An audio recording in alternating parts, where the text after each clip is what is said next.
There is a two-sided sheet that is going around, and I'm only allowing this to happen because we're getting to the first text almost immediately. You know, one of the things you never do is pass out sheets before you're ready to use them because no one listens to you after that. You've all learned that, I'm sure. Right? Okay. So I want to start with a question that's supposed to be kind of verboten and off the Jewish table, but actually is not, but it's supposed to have been for 2,000 years, which is what is it to be a prophet? Heschel has, famously said that a prophet speaks one octave too high. And that's, of course, the reason why they get pursued and persecuted, and no one really wants to listen to their shrill voice. But before Heschel, Achad Ha'am had already given a description of the prophet's zealotry, which is worth looking at. So here we go to the first text, here from Achad Ha'am, Kohen V'Navi, 1893. Everyone's got it? Okay. Hanavi hu ba'al tzad echad. Rayon musari yadua memalei kol chadrei libo volea oto kulo. He's a one-sided person. One moral idea fills up every part of his consciousness and his heart. Im kol chushav v'rikshotav ad she'en bicholto lahasiach dato mimenu af rega. Can't ignore it for a moment. Eino yachol lirot et ha'olam ela derech haspaklarya shel rayono. His overriding idea is the lens through which he or she sees the world.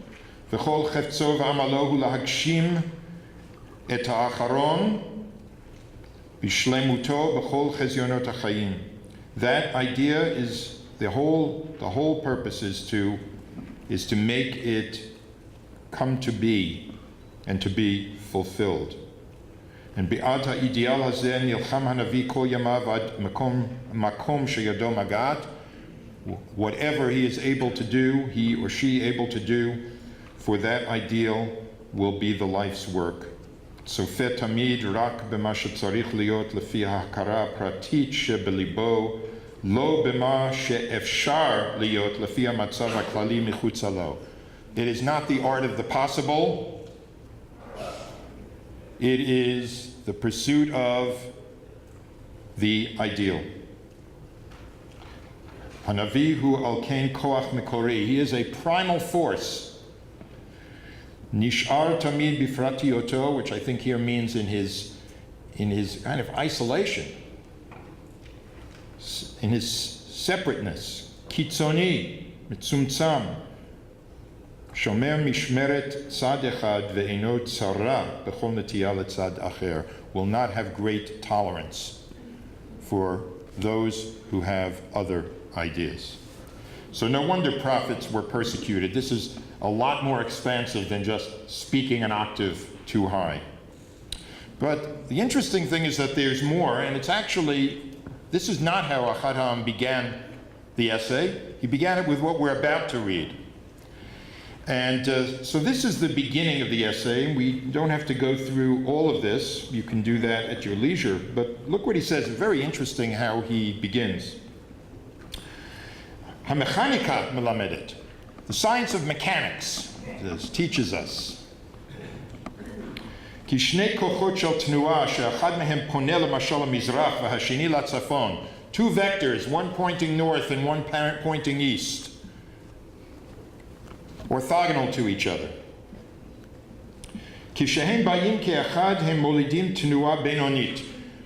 When they are acting at the same time, they create a northeasterly vector. It's on neither axis. Now look what he says. Bizman shahiyu b'nei adam regiyin liyaches kol tnuah l'ratzon meniah. When in pre-scientific times, people ascribed wills to natural forces, היו אולי מפרשים גם את החיזיון הזה כאילו עשו שני הכוחות המקוריים פשרה ביניהם ומרצונם הטוב באו לכלל הסכמה. They may have thought that, well, you've got a force going this way and a force going that way. Well, they decided between them to compromise and just settle on the middle northeasterly direction. That would have been the pre-scientific understanding of it. שיסתפק כל אחד במועט. Everyone gets less than what it would want. כדי לתת מקום גם לחברו. אבל עכשיו שאנו מבחינים בין תנועה רצונית למכנית. Now that we understand that there's a difference between willful movement and natural mechanical forces, הרי אנו יודעים כי לא בדעת ורצון מולידים This so-called compromise is not something that has been agreed upon. Neither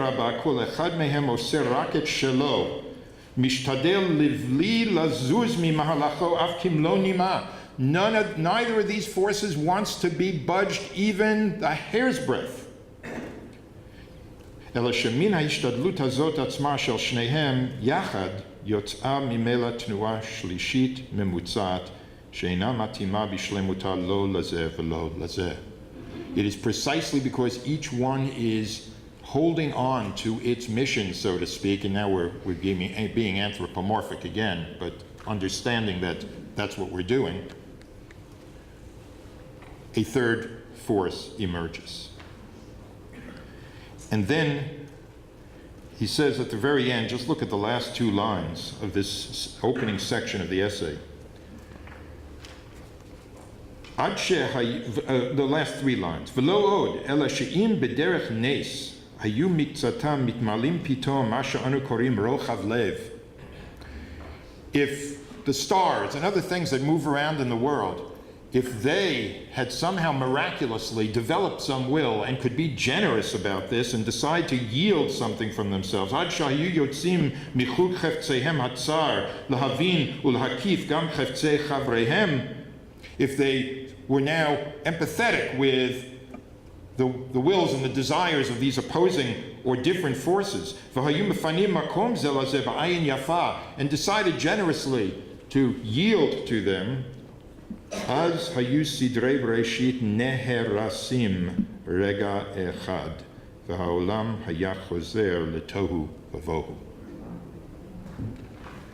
We can't afford, he says, in physics, to have forces yielding to each other. The world could not survive. And he opens the essay this way because he wants us to understand that as shrill as the prophet may be in the first paragraph that we read, which is what follows in the essay, and why I deliberately reversed the order, it is critical for the prophet and the priest, who we'll get to later on, but we're going to be spending less time on that.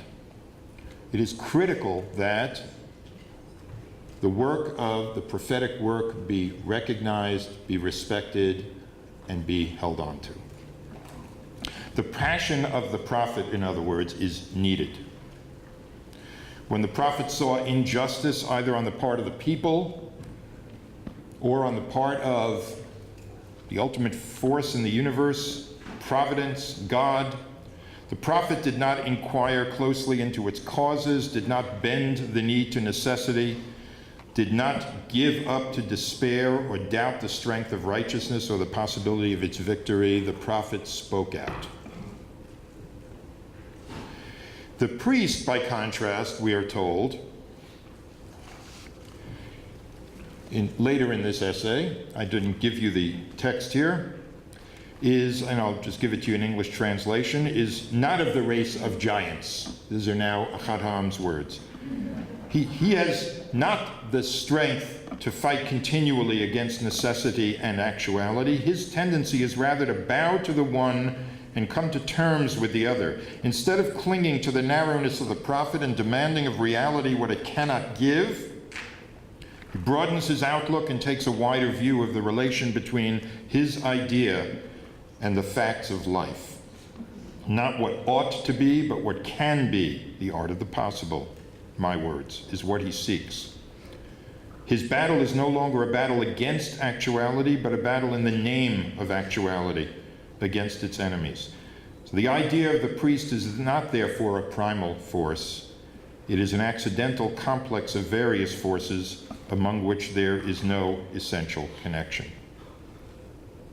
So it is the prophetic ideal, a primal force, the forces of the world, another primal force, and together they produce what is characteristic of the priest and the priesthood, the battle in the name of actuality and not against actuality. Now, Robert Cover, a name known, I'm sure, to many of you, most of you, all of you, primarily because of his seminal essay, Nomos and Narrative. Long before that, not that long before that, unfortunately he didn't live that long. He wrote a book called Justice Accused about the saga of slavery and the courts in the 19th century. The very last line of that book, the very last line was, "If a man makes a good priest, we may be quite sure he will not be a great prophet." And this raises an issue for us, I think, an identity question of who are we? Are we successors of the priests or of the prophets? An important moment for me came in 1980 when my teacher and my intellectual father, Rabbi Gordon Tucker, of blessed memory, was expressing frustration to the convention of conservative rabbis at that time, the Rabbinical Assembly. At that time, his sadness was about that body's diffidence about accepting the recommendation to begin ordaining women to the rabbinate and to move towards a full egalitarianism. Wherever anybody is in this room on that issue today is kind of irrelevant here. The issue itself is not even that important for this purpose. But he had become deeply convinced that the step he was urging was not only what the times demanded, but even more important, what he understood to be a transcendent imperative, quite apart from what the received texts said. I had heard him speak this way before. One of his favorite, I'm putting quotations in quotation marks because I'm not sure that Harry Truman ever actually said this. I've spent a lot of time over a couple of decades trying to track this down to no avail, but he always claimed that Harry Truman said the following: "There are times when a man has to set aside his principles and do the right thing." So I had heard him speak about this. Sounds like Harry Truman, doesn't it? But here's what he said on that day to the rabbis of our movement, and this I had never heard from him before. He said, "Not everything we do is a fulfillment of the divine will, but everything must be measured by the divine will, and everything is either a response to or a retreat from it. You and I are rabbis," he said, "and he who fails to live up to his designated role is," now here comes, drum roll, here comes the amazing phrase. "You fail to live up to your designated role, you are kovesh nevuato."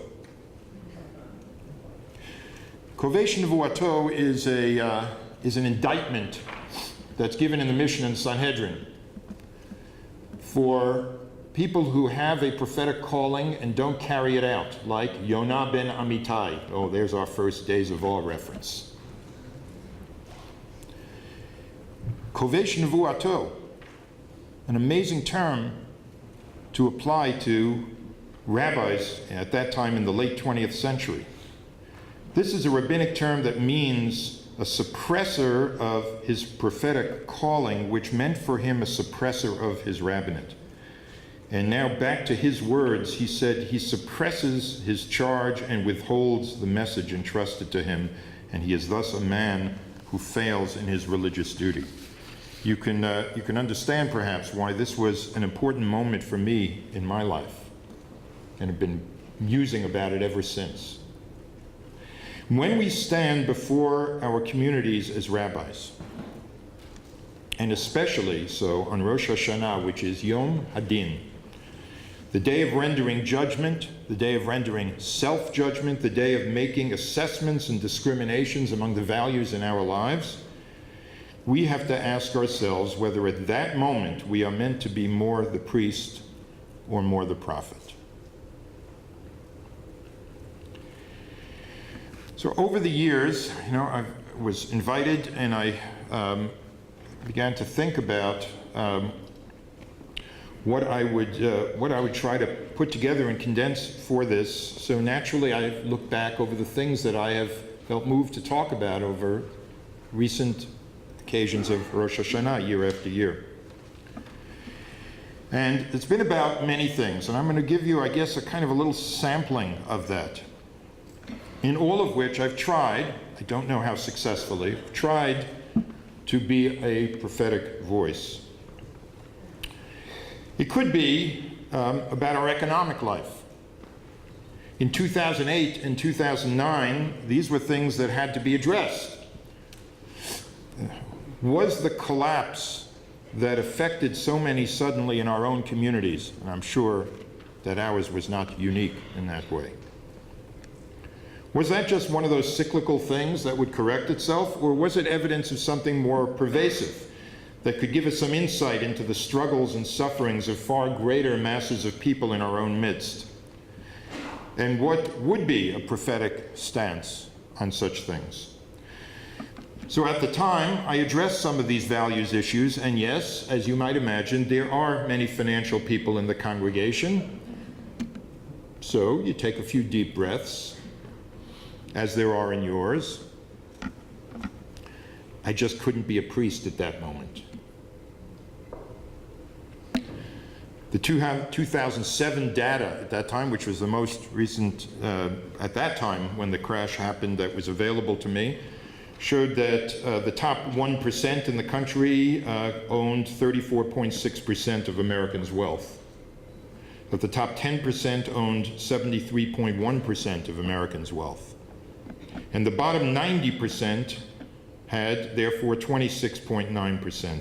Between 2007 and 2009, the second time that I had to address this, the profits of investment firms went up 720%, and unemployment at the same time went up 102%, and home equity went down 35%.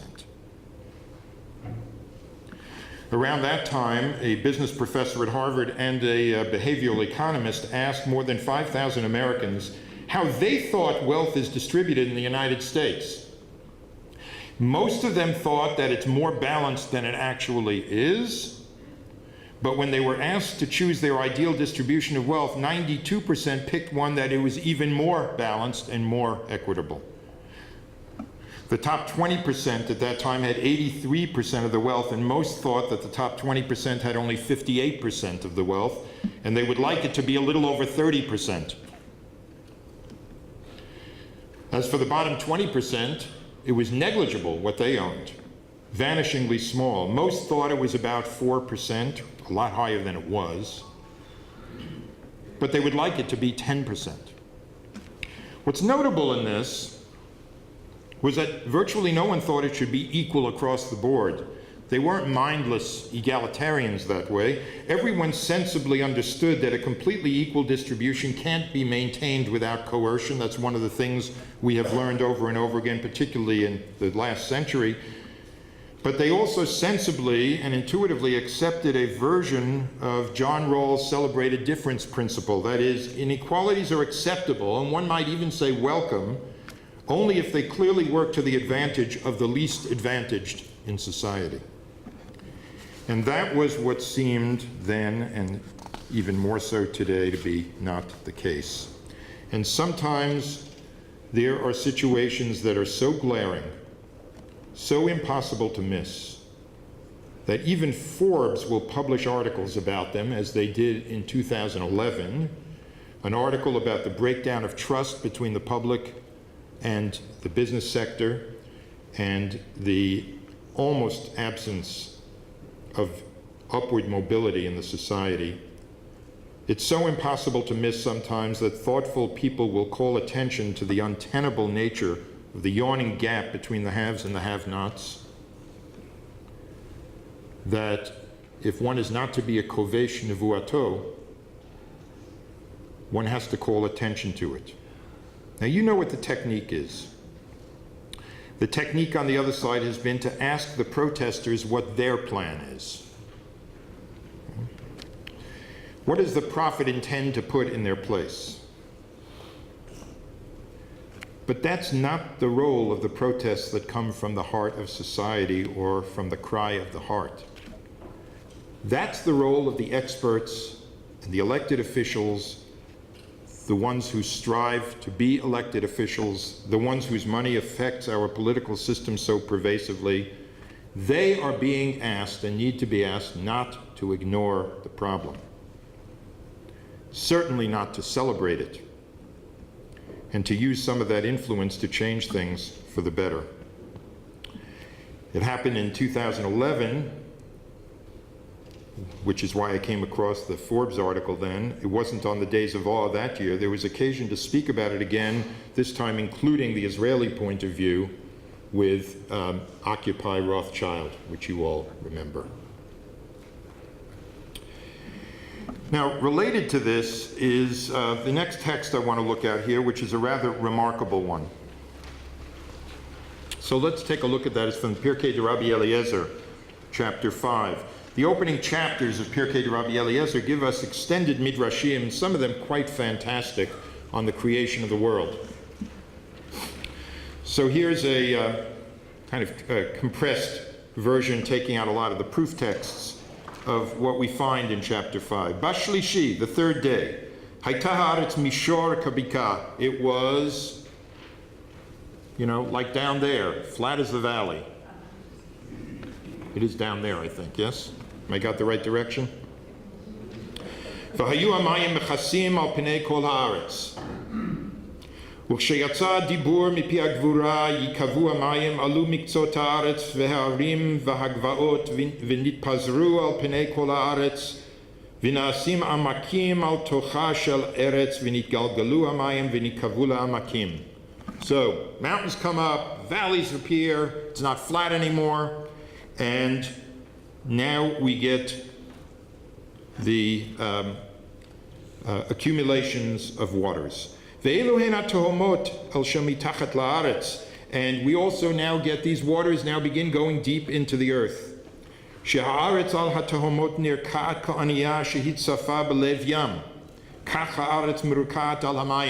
earth is kind of sitting and floating on top of these subterranean waters. There is an opening to the ultimate paradise here. And this is what created all the fructification of the world.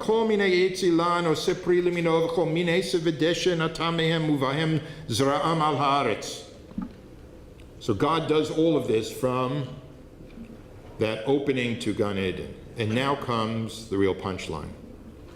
Rabbi Yehoshua Omer, Ovya shel eretz mahalach 60 shana.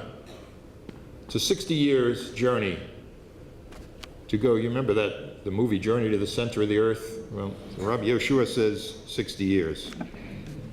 Utahom echad shehu etzel gehinom novea umotzi mayim chamim ta'anug livnei ha'adam.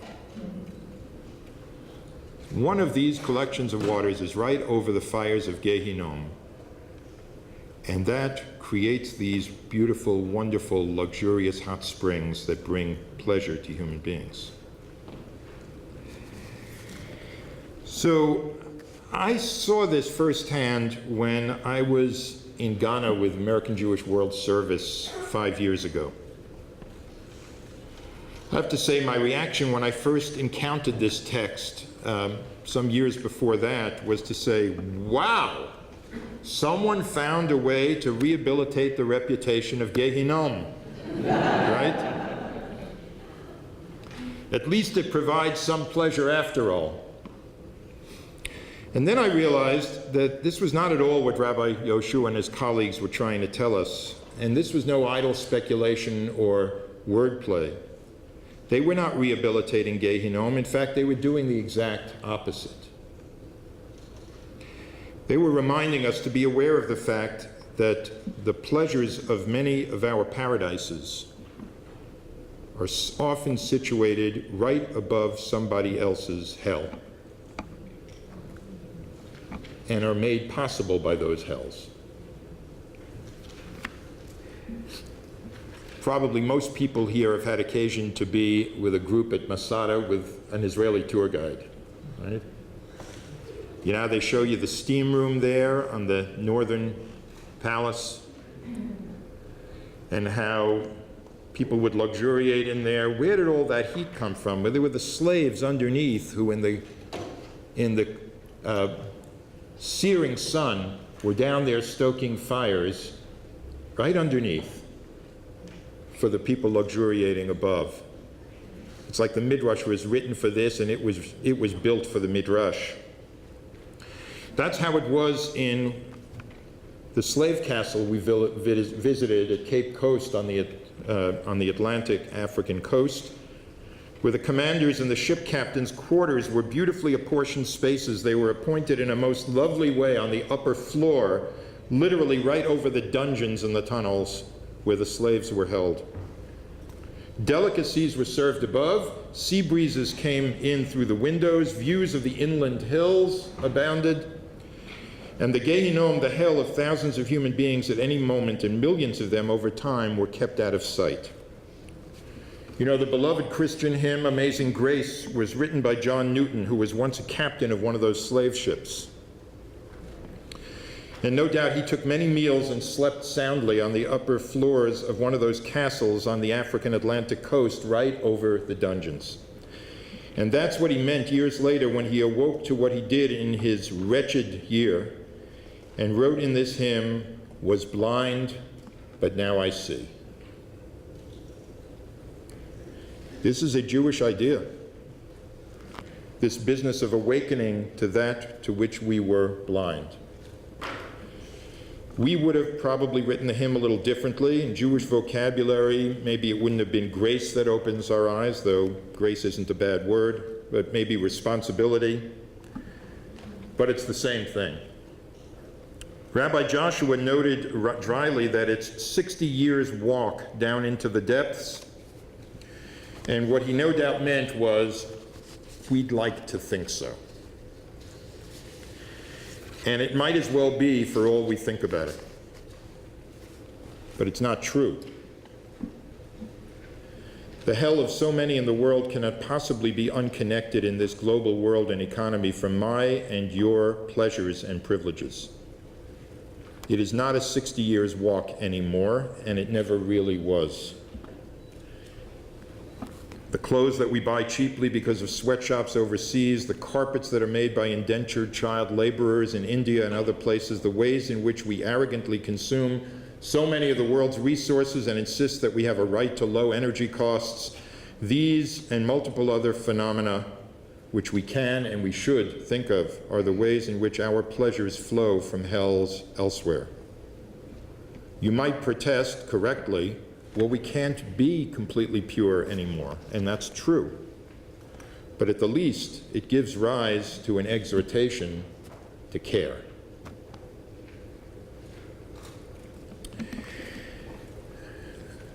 I want to turn now to something a little different. One of the things that I'm sure many of you do as well is we try to set a theme often for the year in the congregation.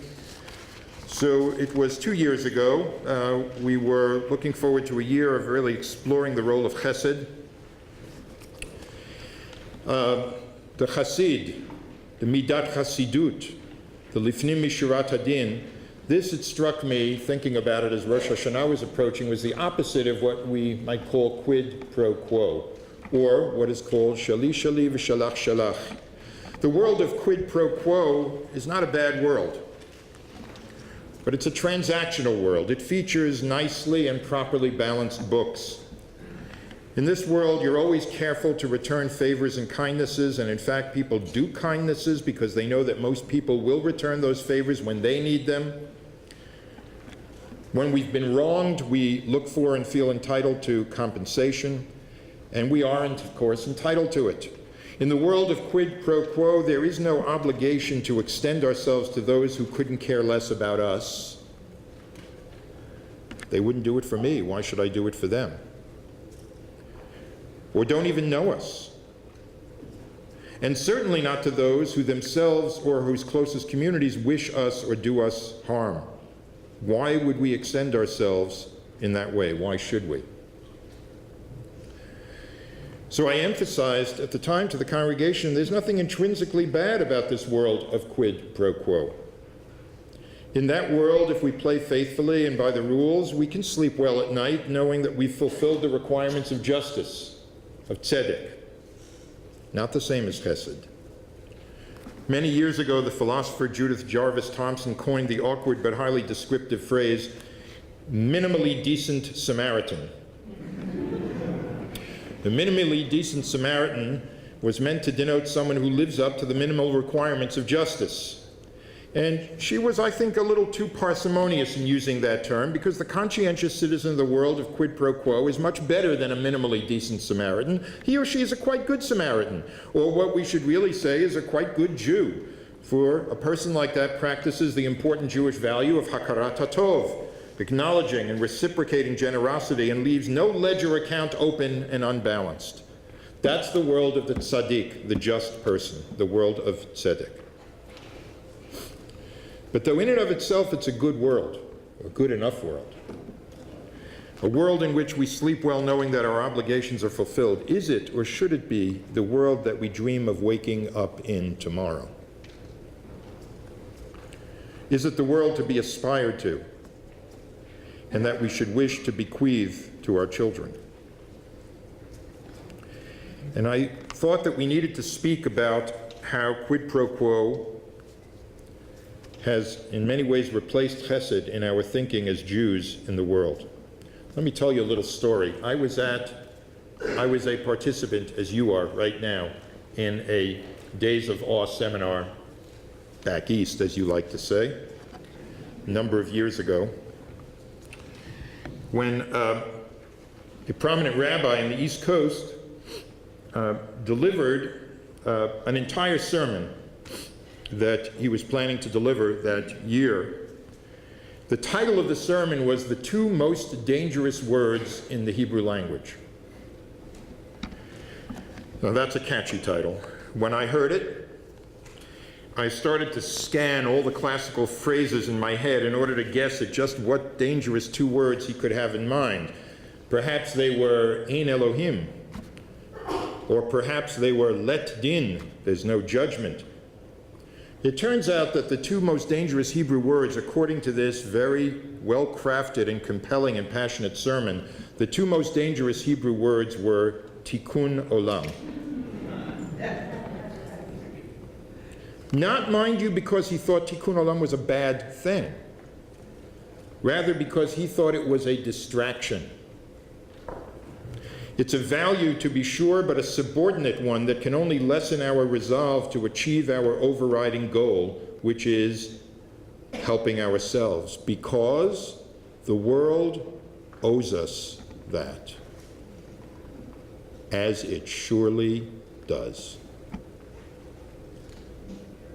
So survival is premier. All else is secondary, tertiary, or less. You understand, as it surely does, was my comment.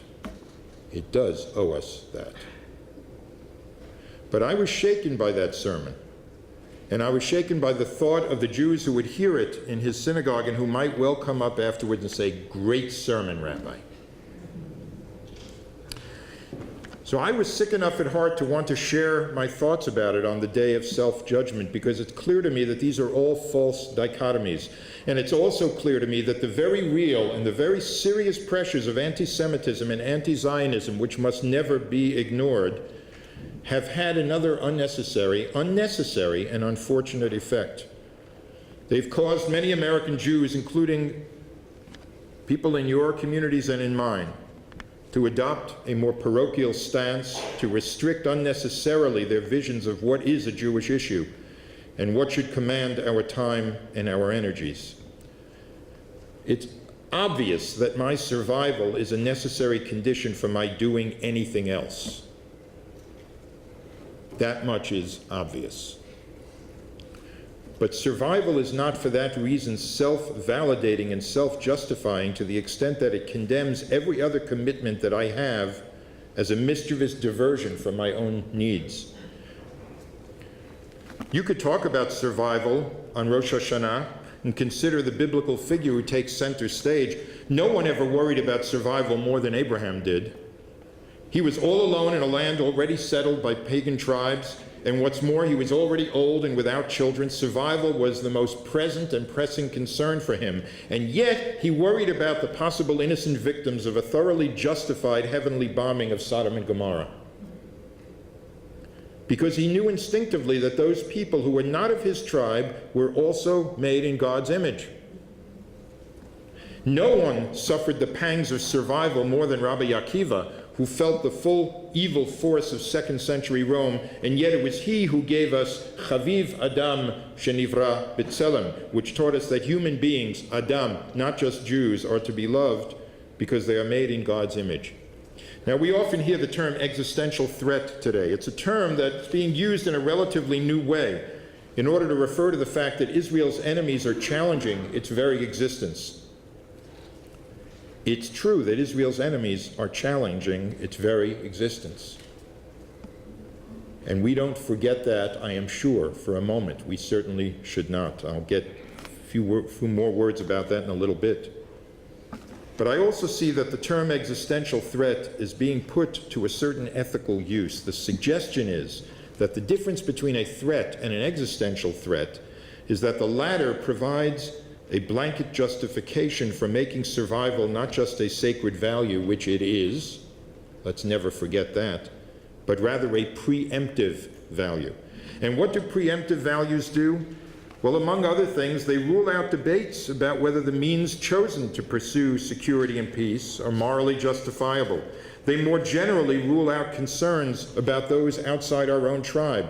It is, after all, we are told, an existential threat that we are facing, and we don't have the luxury of considering anything else. They become the two most dangerous words in the Hebrew language. But there's another meaning to existential threat, and it's the more classical meaning. It's the inevitable threat to a sense of who we really are when our survival becomes the only value that we recognize. It's the existential threat that Hillel called our attention to with the second of his immortal phrases, Uchsha'ani la'atzmi ma'ani. What am I, indeed, if everything but my survival can be pushed aside? It's the existential threat that is implied in the very first question posed in Torah, the question, Ayeka, where and who are you? For those among us who might be inclined to think that the new meaning of existential threat means that we can safely and legitimately put on the back burner everything not related to Jewish survival, and put on the back burner every debate about how we should fight for survival, we should beg those people to consider the following. It may be that when they do so, they are perhaps temporarily suspending core Jewish values of responsibility to others that they long ago learned from their parents and teachers. But what about the younger generation that is now watching us? What if all they hear is that the ultimate Jewish value is Jewish survival? Some of our children are already hearing that today. And what will then generate in them the fierce loyalty to Judaism that we would like them to have? Are we, in effect, bequeathing to them their own existential crisis in the more classical sense? All of this was around the time when Tag Mechir was making its presence felt, and it seemed the perfect example of the quid pro quo thinking taken to grotesque conclusions. You remember the beating of Arab youth in Zion Square for having talked to a Jewish girl, and the attempt to burn down the monastery at Latrun with the Tag Mechir signature put on, and more horrendous things which I don't even bring myself to say. Well, All of this was happening at that time. And there was a congregant then, a Shoah survivor, who was ill, and I had been visiting him. He's since passed away, unfortunately. He was a giant. About 2 weeks before Rosh Hashanah, I visited him that year, and I found him distraught, which is not uncommon when people are seriously ill. But he wasn't distraught about his illness. He was distraught about what had happened in Zion Square. He was actually in tears over it. And I wondered if the perpetrators, who thought they were, in their way, somehow sticking up for Jewish honor and balancing the books, if they could possibly understand this distress of this Holocaust survivor in New York, or even imagine it. I wonder if anyone who appoints himself or herself a guardian of Jewish honor can begin to understand that there are people like my friend, my elderly, ill friend, whose life after the Shoah has not been a quest for restitution from the world, or for a collection on what the world owes them, which is plenty, but rather their lives and people like him have been something far more noble and chesedic. People like this friend of mine want to make sure that there is kindness and grace in the world so that they can feel that their suffering has taught the world something and is not just part of an endless cycle of payback and payback for payback. He was suffering, this dear friend of mine, but there is, or was, I'm sure, not the dimmest awareness on the part of the doers of violence in the name of Jewish power and pride that in addition to the young men they actually attacked, among their greatest victims were elderly Holocaust survivors like my friend, whose hopes and dreams for the world were being dashed in the later years of their lives by these horrendous acts. This man thought the way he did because of who he is, but also in part because he carried around a haunting memory to his grave.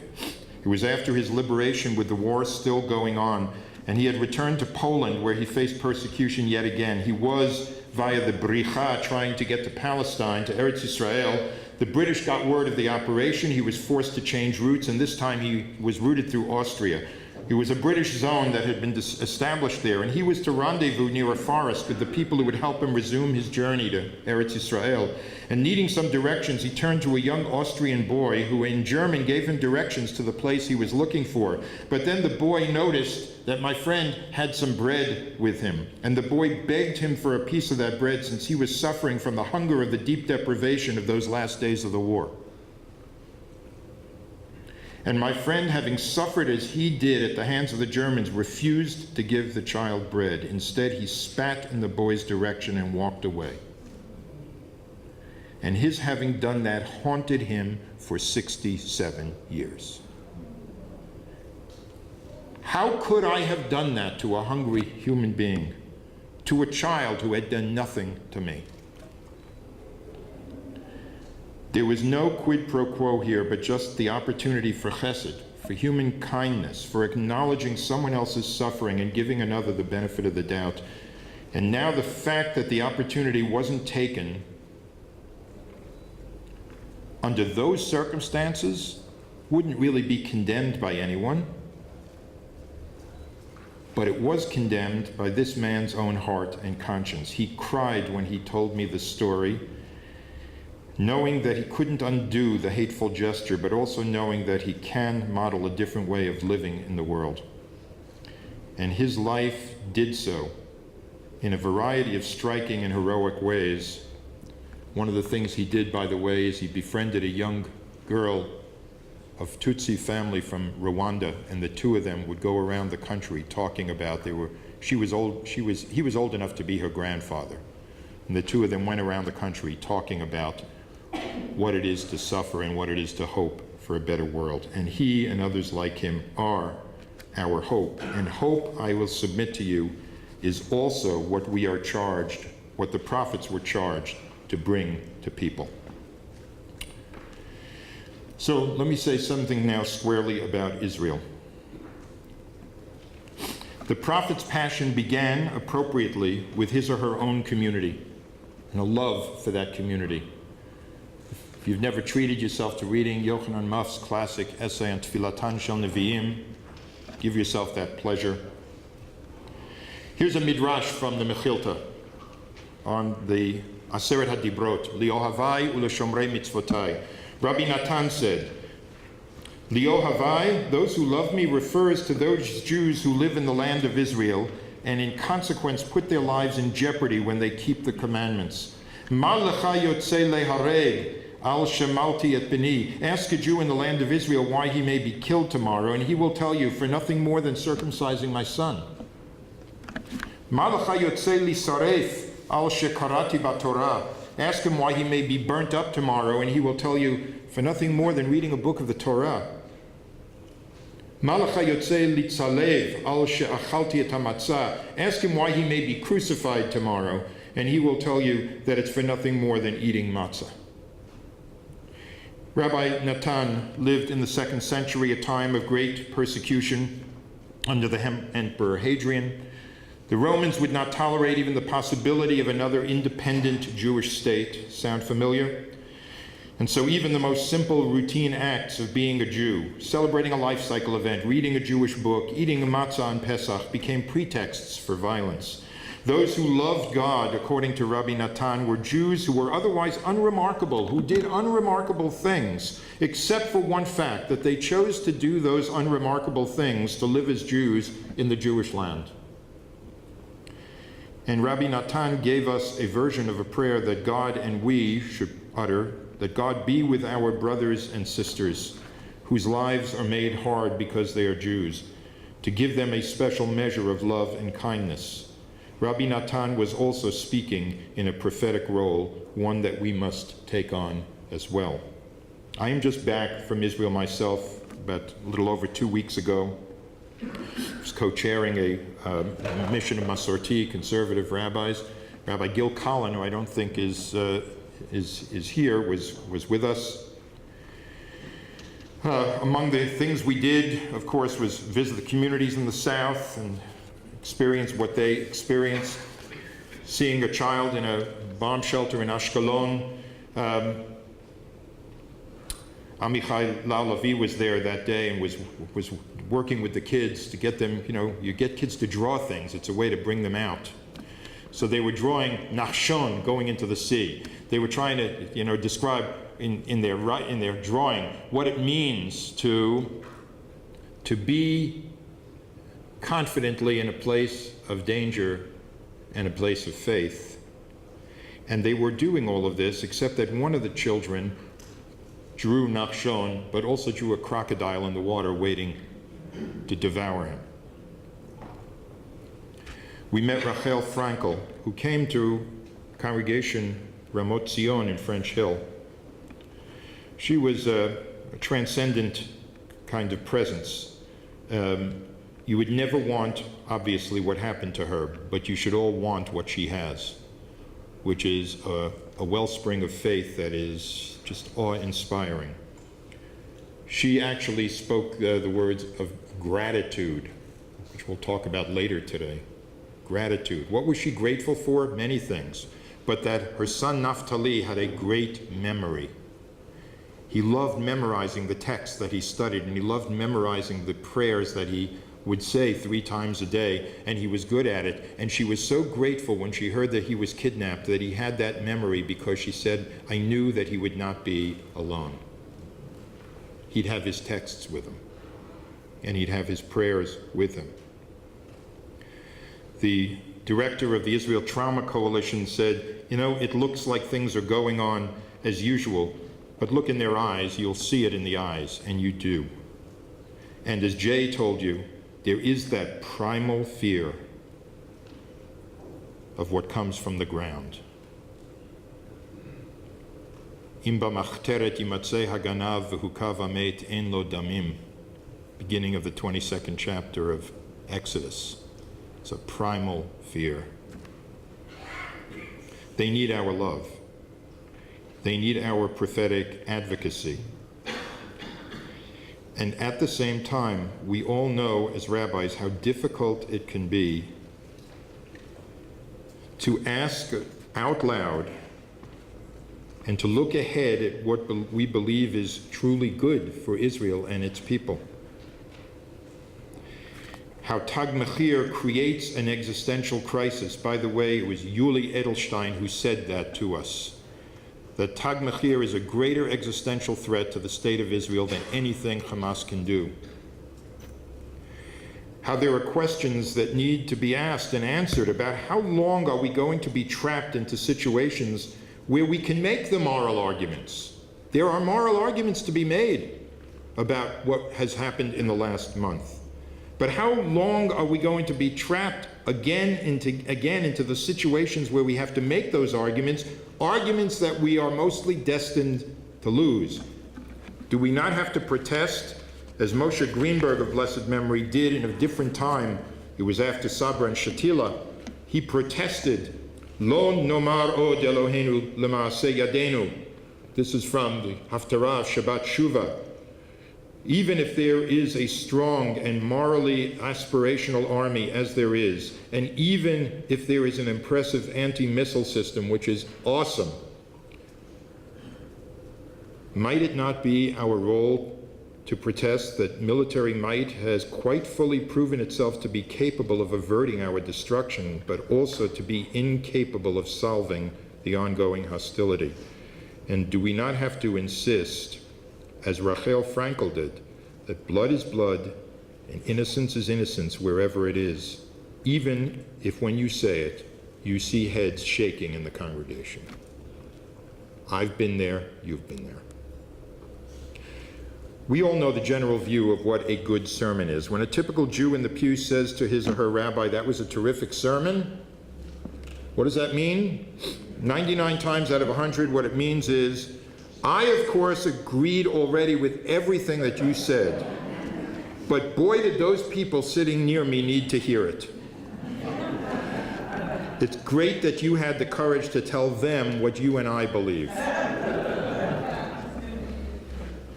Don't get so flattered by it when they tell you that. This is not the reaction that rabbis do or should set out to generate in members of a congregation. A good sermon is one that challenges our way of thinking, that forces us to examine that which we believe and act on, that makes us search our souls. If they know what the rabbi is going to say, because that's obviously what every rabbi has to say today, then the rabbi accomplishes nothing more than to confirm verities of which we feel certain. This is not always a happy task. When we rabbis don't simply confirm the certainties, we are often misunderstood, we are often misheard. People will wait for a trigger word that they know is coming, and then when they hear that word, the context in which they heard it becomes irrelevant. They now spin out the whole sermon in their heads. When we're nuanced, for example, by making a distinction between a clearly just war and raising questions about tactics used in such a war that may not necessarily be entirely just, we might find ourselves charged with validating assessments of moral equivalence between the acts and interests of Israel and those of the terrorists. But unhappy as the task may be, we are not here just to be cheerleaders. We are here to speak about those things that move us deeply and that we have to have the chutzpah to believe moves God deeply as well, and therefore things that cry out to be heard.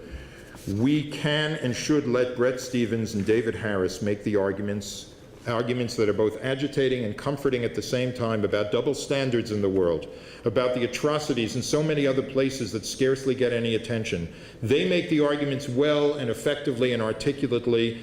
They are important arguments to attend to, but they are not our vocation. I don't recall a single prophet of Israel ever saying, well, yeah, but you know, others are a lot worse. If you can find a passage like that in Yirmiyahu or Amos or Hosea, please show it to me. And this is why I want you to look at this little piece from William James on the reverse side. Religious thinkers attract disciples and produce groups of sympathizers. I'm not sure what that stray thing is there.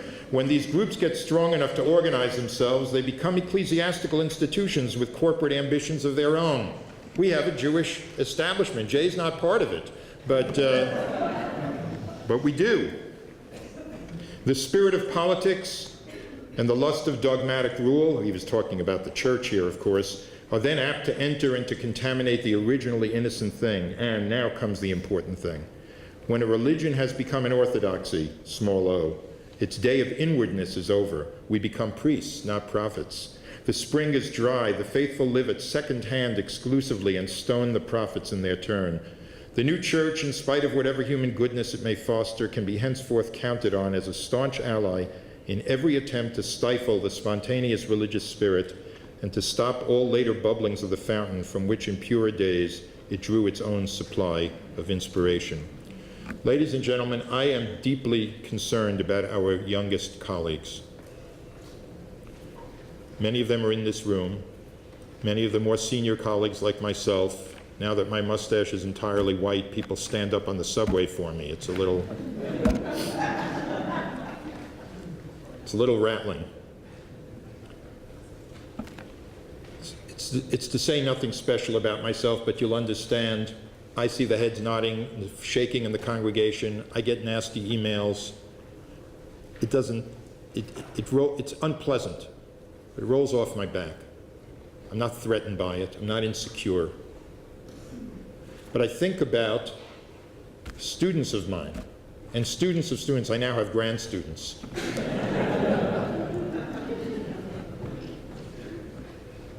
For whom these are serious threats to their livelihood, to their career paths. What does it mean for some of the things that William James was alerting us to here about the possible hamstringing of our vocation and the silencing of the possibility of moral preaching in the way that the priest Amatzia silenced the prophet Amos? It's important for all of us of the older generation to remember that whether or not we agree with the views of those we are talking about here who need our help, they need our help. The rabbinate needs our help. And if Gerson Cohen of blessed memory were here, he would say that to you. Don't be an accomplice to a kovesh nevuato. So the very last thing to end B'chi Tov, our theme for the coming year is going to be Zikaron, actually Zachor, and I'm calling it Zachor because I want to counteract something pervasive. What do you think of first when you hear the word Zachor? I think most people think of a little boy with his hands up behind barbed wire.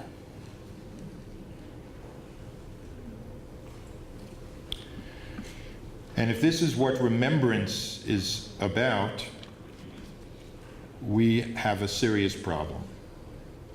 But remembrance, thankfully, is not about that. And here's a beautiful text from Nachman of Bratslav with which we will end. צריך לשמור מאוד את הזיכרון שלא ייפול לשכחה, דהיינו שיזכור תמיד בעלמא דעתה ולא ישכח. Now this is remarkable. You have to remember the world to come. The world that is coming, Olam Haba, the world that's coming, that's not yet here. You have to remember that. What does it mean to remember something in the future? We read Eicha just a week ago. I don't know if you remember the line, Tumata vishuleha, lo zachra acharita. It's right there. This was pointed out to me years ago by Rabbi Max Arzt of blessed memory. Lo zachra acharita, he coined the term for himself, anticipatory memory. What does it mean to remember your future? Lo zachra acharita. That's what Nachman is talking about here. To connect to something, because that's what remembrance is. It's making the connections. וכך ראוי להיות מנהג איש הישראלי שתכף בבוקר בהקיצו משנתו מיד כשיפתח את עיניו, קודם שיתחיל שום דבר, the first thing you do in the morning, before you say that wonderful line of gratitude and acknowledgement, מודה אני, יזכיר את עצמו תכף בעלמא דעתה. וזה בחינת זיכרון בכלליות. This is the overarching meaning of what memory is. Remembering why you are here. Remembering what the possibilities of life and your human soul is. ואחר כך צריך להמשיך הזיכרון בפרטיות. Then you can tend to the details of the day. דהיינו, שיגדל דעתו בכל מחשבה, דיבור ומעשה, שהשם יתברך מזמין לו בכל יום. You be mindful and aware of all the things that God brings to you each day. להבין מהם הרמזים שהשם יתברך מרמז לו על ידם להיקרב אליו. We are getting signals all day long that we have to attend to, that there is something better in the world, that there is something the prophets really were talking about and were not illusions. כי השם יתברך מצמצם את עצמו באין סוף עד אין תכלית ומרמז לו רמזים בכל יום. על ידי כל הדברים שמזמין לו באותו היום. Just look for the clues. צריך האדם להגדיל דעתו בזה, לזכור בהשם יתברך, על ידי כל המחשבה, דיבור ומעשה שהשם יתברך מזמין לו בכל יום, ולהבין מהם הרמזים להיקרב אליו. A little redundant, a little wordy, but inspiring that we can turn Zachor from this into a remembrance of what we and the world are capable of if we will find our voice. Because we are in the end champions of faith and we are purveyors of hope.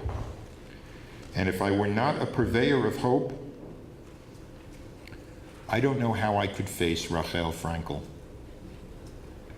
who in spite of everything else exuded nothing but faith and hope. I'd like her to speak to my congregation on Rosh Hashanah. They'd hear a prophetic voice. Thank you.